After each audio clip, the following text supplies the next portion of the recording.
Sports Channel is action-packed. Exciting. The best. Fantastic. Great. Exciting. Already said that. I watch it all the time. More? Yeah, more. Celtics. The Whalers. The NHL. College sports. Auto racing. Boxing. All sports. All the time. You can say that again.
Sports Channel's 1990-1991 Boston Celtics, A Renewal of Success Part 1, Running for Victories, is sponsored by Citgo, home of high-quality gasolines with HTA 1000 super detergent, and by Amalie Motor Oil, better than it has to be. And now here's your host, Mike Gorman. Hi there, everybody. I'm Mike Gorman, and welcome to our look back at the 1990-1991 Boston Celtics season, A Renewal of Success. This is the first in a four-part series which will examine the Celtics season just past. To say that the Boston Celtics considered the 1989-1990 season a disappointment really would be an understatement. After the Celtics were eliminated in the first round of the playoffs by the New York Knicks, fans everywhere were wondering what it would take to bring the Celtics back to where they were. Well, the Celtics made some changes. First of all, Dave Gavitt came aboard as the chief operating officer, and then Chris Ford was brought on as the new head coach. But the summer was filled with a multitude of question marks, especially surrounding the big three. Would Larry Bird be healthy, and how much could he play? Would Kevin McHale even come back at all? And would the Celtics make a deal, possibly involving Robert Parrish? And the big three weren't the only ones that were being talked about. Boston was involved in a lawsuit with Brian Shaw as to whether or not he would come back from Europe. There was the big debate as to whether or not to re-sign Dennis Johnson. And then there was Reggie Lewis, who said if he didn't get a new contract, he just might go and play elsewhere. As the Celtic preseason opened in October, all these question marks were answered. Brian Shaw had finally agreed to return to Boston. There would be no trade involving Robert Parrish. Reggie Lewis signed a multi-million-dollar contract that would make him a Celtic for many years to come. Dennis Johnson would not be re-signed, thus leaving him a free agent. And both Kevin McHale and Larry Bird were ready for another attempt at an NBA championship. One issue early in the season was the acceptance of Brian Shaw as a Boston Celtic by both his teammates and the Boston fans. Speculation had grown as to how someone so opposed to playing in Boston at one time suddenly could reverse his feelings. Shaw's teammates welcomed him back with open arms, but his reception by the Boston fans in his first appearance back on the parquet would be the true test. At guard from California at Santa Barbara, 6'6", number 20, Brian Shaw. Mixed reviews tonight. More pluses than minuses, I think, though. Yeah. Well, there were boos when his name was announced, but once the season was underway, Brian quickly won the crowd back. Brian taking it strong. Oh, a great spin move against Paxson, used his quickness on. Opening night pitted the Celtics against the Cleveland Cavaliers. Boston had won 4 straight opening night games and had not lost a season opener at home since 1978. However, this would also be the first real test for many people. Brian Shaw would be facing his Il Messaggero teammate Danny Ferry, now a Cavalier. Reggie Lewis had to show the Boston Garden crowd that he was worth all the money the Celtics were now paying him. And Chris Ford wanted to prove to everyone that his system would rejuvenate the Celts. The Celtics jumped to a 10-point first-quarter lead, including a quick 13-0 scoring run, and continued their opening night success with a 125-101 victory over the Cavaliers. Reggie Lewis led all scorers with 32 points. Larry Bird contributed 18 points, 9 rebounds, and what turned out to be a season-high 15 assists. I think that we're going to have to blend the running game as well as in the half-court offense, and we really executed our half-court offense very well tonight. Game 2 of the 1990-1991 season was one all of the Celtic veterans were waiting for. A rematch of the 1990 playoffs against the New York Knicks. This was an important game, just for the sake of revenge. However, it did not look good for the Celtics after the first quarter, as the Knicks jumped to a 14-point lead behind the shooting of Kiki Vandeweghe and Patrick Ewing. Vandeweghe's pull-up jumper. Larry Bird had a tough first half, hitting only 2 of 11 shots. Yet the young guards, led by Reggie Lewis and Brian Shaw, kept Boston in the game. Late in the third quarter, the tide began to turn. The Celtics, with their up-tempo style of play, rolled off an 18-2 run by outracing the Knicks. With under 8 minutes left in the game, Reggie Lewis delivered a fast break basket to give Boston their first lead. The Celtics were not going to fold on this evening. They were ready to win, and that's exactly what they did, beating the Knicks 106-103 in New York. Next stop was Chicago and Michael Jordan. The Bulls were a year more experienced, and Phil Jackson may have finally convinced Jordan to spread the scoring among his teammates. The Bulls jumped to an 8-point lead behind the scoring of forward Scottie Pippen. Jordan was his usual all-star self, as he had 33 points, 8 rebounds, and 12 assists. A 12-2 Celtic run turned a 10-point Bulls lead into a tie game. Larry Bird showed that he was still Mr. Clutch by hitting his final 7 shots of the night. A fall-away by Pippen tied it at 108, which led to one final possession for the Celtics. Coming to the ball, goes to Parrish. He's going to put a move on Cartwright. And a basket by Brian Shaw. And that will do it for Boston. They scored a goal, and Shaw just was right there on the spot. The Celtics were off to a 3-0 start, including 2 victories on the road. The next game was a rematch against the Bulls, but this time it would take place in Boston. Kevin McHale led the early charge by putting the Celtics up by 8 after the first quarter. But Michael Jordan was through with letting the Celtics have the last laugh. An assortment of shots had the Bulls leading by 1 at halftime. But it wasn't until the fourth quarter that his aerial spectaculars started coming more frequently. Up to Michael. Jordan finds a way. Jordan ended the night with 41 points as the Bulls handed Boston their first loss of the season and their worst loss at home since 1981. You know, we just came here and tried to put out the same effort that we had in the first half, but make it a whole game, 48-minute effort, and I think we did an excellent job in doing that. The Celtics ventured out on the road once more. First to New Jersey, where they struggled for most of the game before coming out ahead 105-91. Then to Milwaukee to face the Bucks, who were 4-1. Coming up to 8 minutes in the first quarter, Sigma from downtown Milwaukee hits a 3. Milwaukee exploded with a 15-2 lead from the opening tip-off. On the night, the Celtics starting front line of Robert Parrish, Larry Bird, and Michael Smith scored a grand total of 13 points, while the Bucks guards scorched the Celtics by creating 21 Boston turnovers. The Celtics had suffered their first road loss of the season and their worst defeat at the hands of the Bucks. Well, the Boston Celtics have never played very well in Milwaukee, so hopefully that was just one bad game and not an omen of things to come in terms of road difficulties. The previous year, the Celtics had been 22-19 on the road, their best road record since 1986.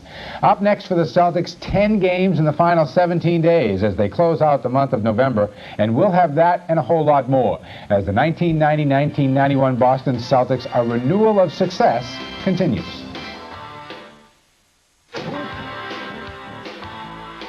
After 6 games, Larry Bird was averaging 18.5 points despite an embarrassing 5 points against the Bucks. questions arose whether he could still score in the Chris Ford system of play. But when Charlotte came to town on November 14th, Larry had an answer for all the skeptics. Larry, left-handed hook shot. Bird. Oh, they're all going for Larry now. 36. Larry again working on keys. No cutter this time. Hits it anyway and gets a foul. Well, I was going to come out shooting tonight. I felt that we've been turned down a lot of shots, so it's time for me to, I'd like to take about 15 shots a game this year because I think it's going to be good for the team, but it hasn't been working too good. Bird ended the night with 45 points, his season high, and shot 64% from the field. However, the most interesting twist of the night happened when the starting lineups were announced. At forward from Iowa, 6'5" and number 34, Kevin Gamble. After trying both Ed Pinckney and Michael Smith at the starting small forward position, Chris Ford turned to Kevin Gamble to fill the void.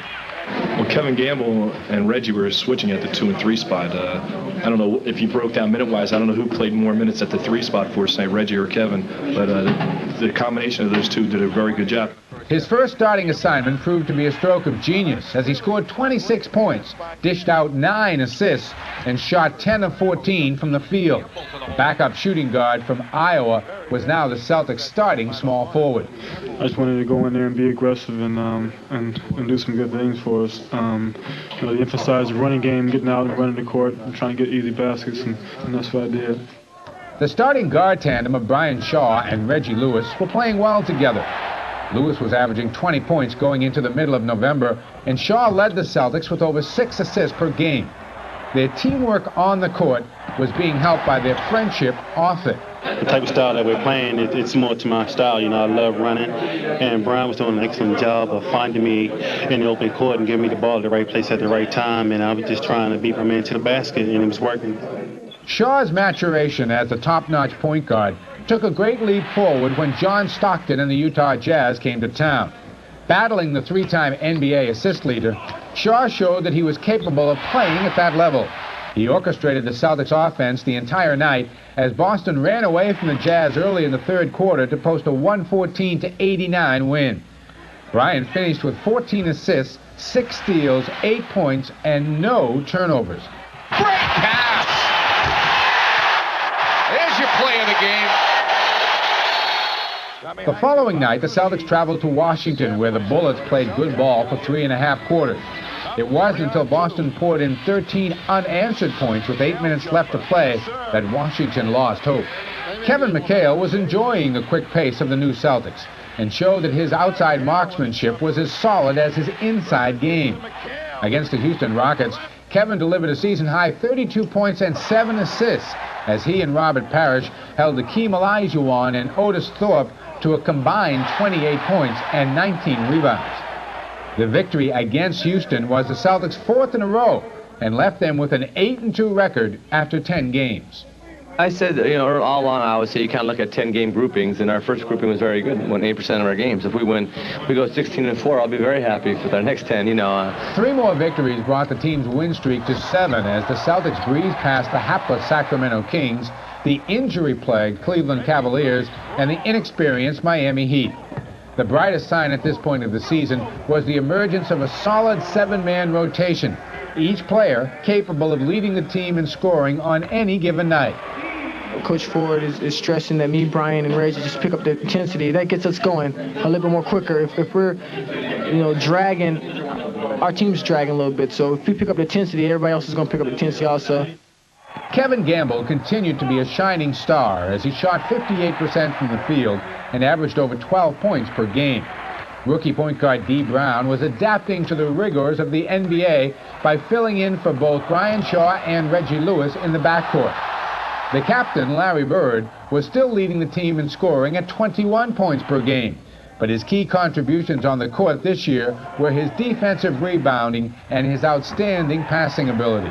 Well, we're running whenever we get the opportunity, but we're not really trying to force it. Early in the season, we was making a lot of turnovers. Now we sort of settled down. The day before Thanksgiving, the Atlanta Hawks flew into Boston hoping to snatch a pre-holiday victory away from the Celtics. The Hawks were embroiled in an 8-game losing streak and seemed to bring some warm weather north with them. Dominique losing the dribble. Loose to Reggie. 3-on-1 again, and Spud Webb takes a smart foul. Seems like they're having some moisture problems on the floor. It's not necessarily where anyone went down. Humid in here tonight, and even up here in the balcony, it's a little slick. Unseasonably mild. Harris aggressive on Willis, and got him with the bump. Willis just slipped. There's real problems on the floor here tonight. Yes, Spud slipped in the same spot. Yeah, I really think Bob Weiss doesn't want to play. I think he has a legitimate concern because there have been instances where players on this type of surface have gotten hurt. After 13 minutes and 15 seconds of action, lead referee Dick Pavetta halted play as ball boys and Boston Garden maintenance people wiped down the floor. The players returned to the court after a 24-minute delay, and 15 seconds later, following 2 Atlanta Hawks slips, Pavetta decided to postpone the game due to unsafe playing conditions. Condensation was seeping up through the wooden floor. Initially, we had hoped that fans would cool off the area in such a way to make the area safe and playable. To no avail, actually. When we put the ball back in play, 2 more players fell to the floor. I felt at that point in time, after communication with the league office, that it was no longer safe to continue to play, and for the safety of the players involved, it was my decision to terminate the game at that point. The day after Thanksgiving, the Celtics returned to a dry parquet floor as they battled the bothersome Washington Bullets. The game was never in question as the Celtics dominated the action, but everybody was intent on seeing Larry Bird reach another milestone in his illustrious career.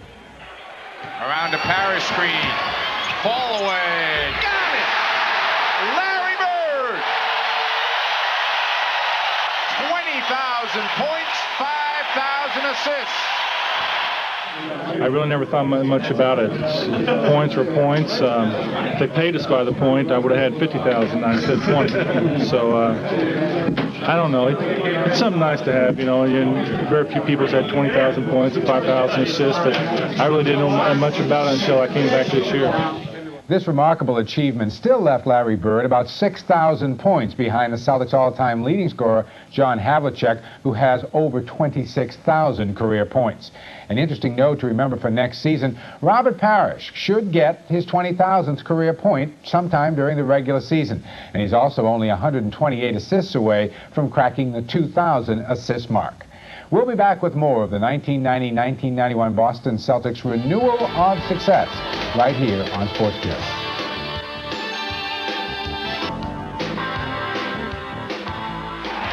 December 3rd marked a homecoming for 2 members of the Celtic tradition.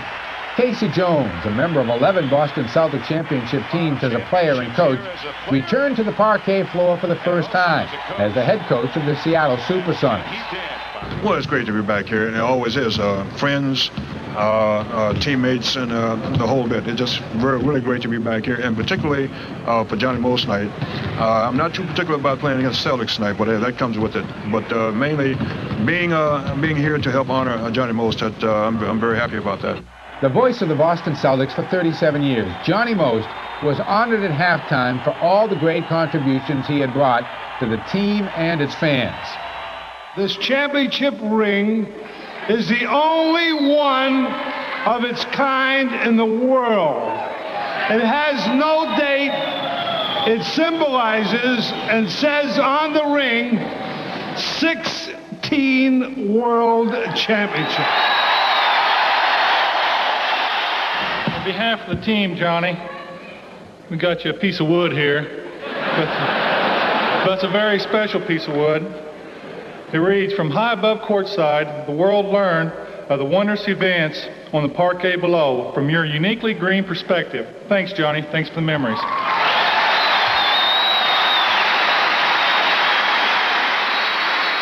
Johnny, you didn't have a number, but you had a microphone.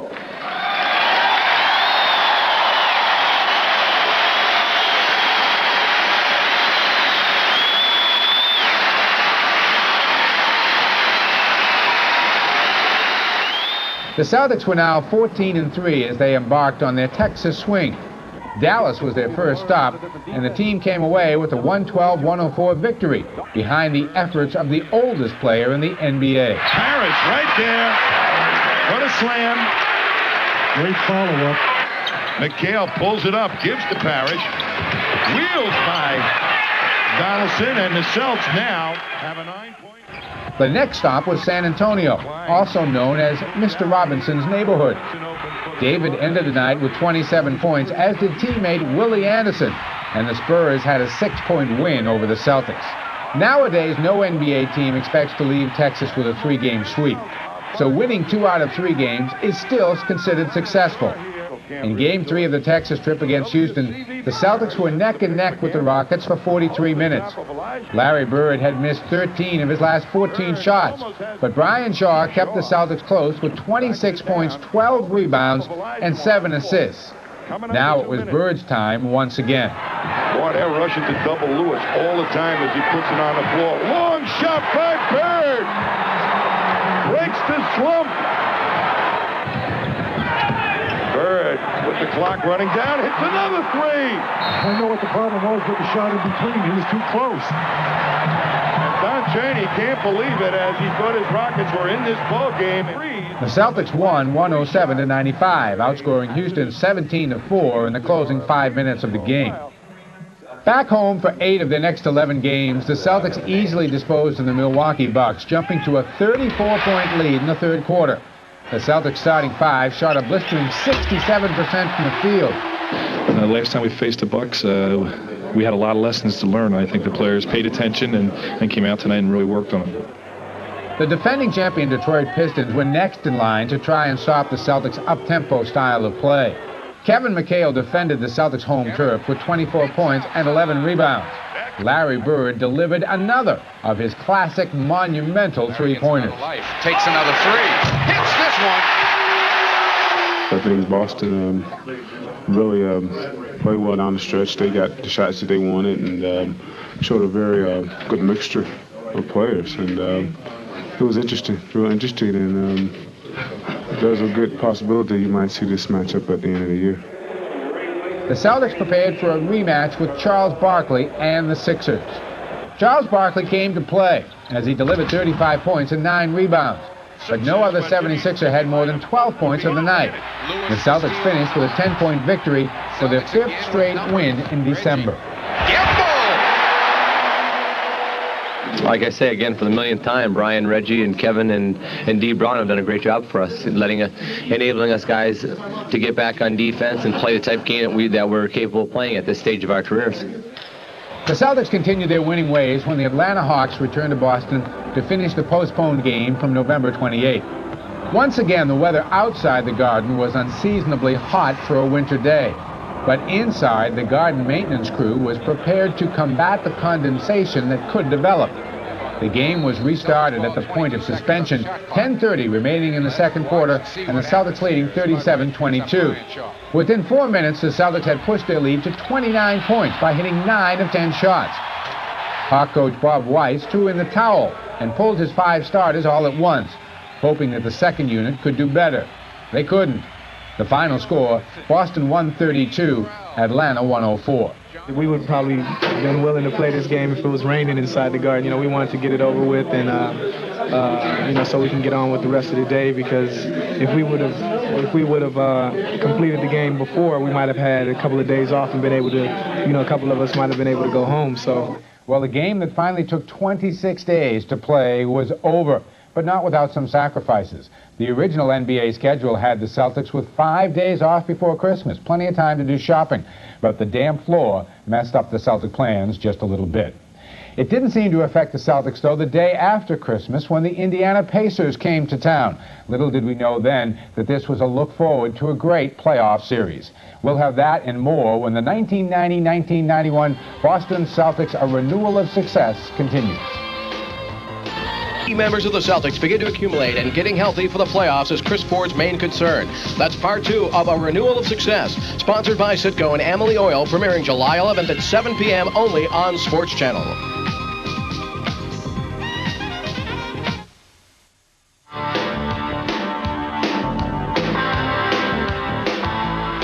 Christmas came one day late for the Celtics as the Indiana Pacers arrived in Boston on December 26th. The Celtics broke the game open in the second quarter as Brian Shaw, 0 for 8 this season and 0 for 21 in his NBA career, connected on his first three-pointer. Defense was not a priority on the night as the Celtics tallied 152 points and the Pacers 132. 8 Boston players scored in double figures, led by Shaw's 26 points, 10 assists, and 7 rebounds. Everybody got involved early, and we were just, our fast break was just excellent tonight. The new year began on the right foot for the Celtics as they scored 42 points in the second quarter and held Dallas to just 19 as Boston cruised to a 127-110 victory. Kevin Gamble had 23 points and made 11 of 13 shots. But the big news was developing over the Celtic bench. Why was Larry Bird lying on the floor instead of sitting on the bench? As we would find out a few days later, Larry Bird's back was indeed bothering him, and the Celtics' 26-5 record would be in jeopardy. Up until this point, the Celtics had had no major injuries, and the chemistry on this team was perfect. In our next installment of the 1990-1991 Boston Celtics, A Renewal of Success, we'll take a look at the injuries that hit this team as the new year unfolded. We'll see how it affected the chemistry of this club, and we'll see also how Chris Ford tried to continue his up-tempo style of play. That's it for this edition, though, of the 1990-1991 Boston Celtics, A Renewal of Success. I'm Mike Gorman. Thanks for joining me, and we'll see you again next time.